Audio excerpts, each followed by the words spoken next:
Қайырлы күн баршаларыңызға. Бүгін өте маңызды тақырыптардың бірін айтқым келіп отыр. Координаты деп аталады. Бұл координаты не үшін керек? Шахмат тілінде сөйлеу үшін, шахмат тілінде жазу үшін, шахмат тілінде кітаптар оқу үшін, біреулердің атақты шахматшылардың партияларын анализ жасау үшін, жалпы шахмат тілін түсіну үшін бізге өте маңызды құралдың бірі. Ол өте керек. Сол туралы айтқым келіп отыр. Бірінші, алдарыңызда доска тұр, тақта. Бұл жерде негізі шахматты бастаған кезде шахмат тілін түсіну үшін осы 1-ден 8-ге дейін санды жаттап алу керек. Одан кейін алфавит бойынша латын тілінде A, B, C, D, E, F, G, H әрпін жаттап алу керек міндетті түрде. Сосын менің алдында жіберген видеоларымда барлық фигуралардың атауларының бірінші әріптерін жаттап алу керек. Мысалға, корольді кір дейді, ферзді ф дейді, ладьяны л, слонды с, коньді к, пешкіні п дейді, бірақ жазбасақ та болады. Қазір ол туралы түсіндірем.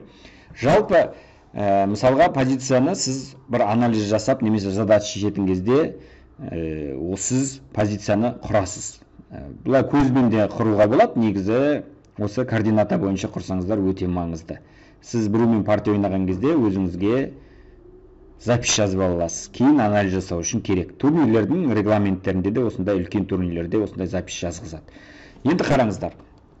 Например, ферзді c5 нүктесіне қою керек. Мына жерде координата бойынша бірінші c әрпін тауып аламыз. Шахматта негізі вертикаль, горизонталь және диагональ бағыттар бар. Енді мына жерде c бойынша қараймыз, ферзді c5-ке, ақ ферзді c5-ке қараймыз, c5-ке мына жерге қойдым, көріп отырсыздар.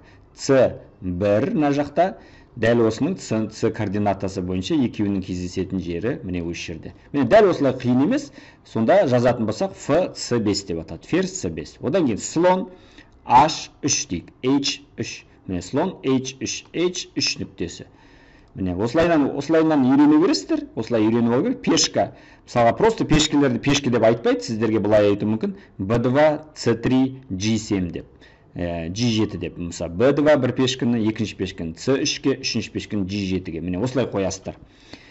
Одан кейін конь, мысалға, К, например, E8-ге дейді. Міне, К, E8-ге қоясыздар.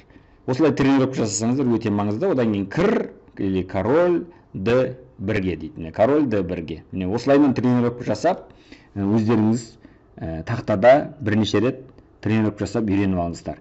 Бұл не үшін керек? Алдағы уақытта анализ жасаған кезде, бір-бірімізбен жауап берген кезде, осылай дұрыс жазып үйренеміз. Мысалға, мен мына жерде, мысалға ферзді мен f8 нүктесіне жүретін болсам, қалай жазам? F c5-тен f c8-ге дейін. Ол не деген сөз? Ферзь c5-тен ферзь c8-ге жүрді дегенді білдіреді. Міне осылайынан жүресіз. Немесе конь e8-ден конь C7-ге дейді, міне. Осылайынан көрдіңіздер, C7-ге бардым. Мен жерге барсам, D6-ға болатын еді. Например, пешка B4 дейді. Просто B4 дейді. Не ол B4? B4.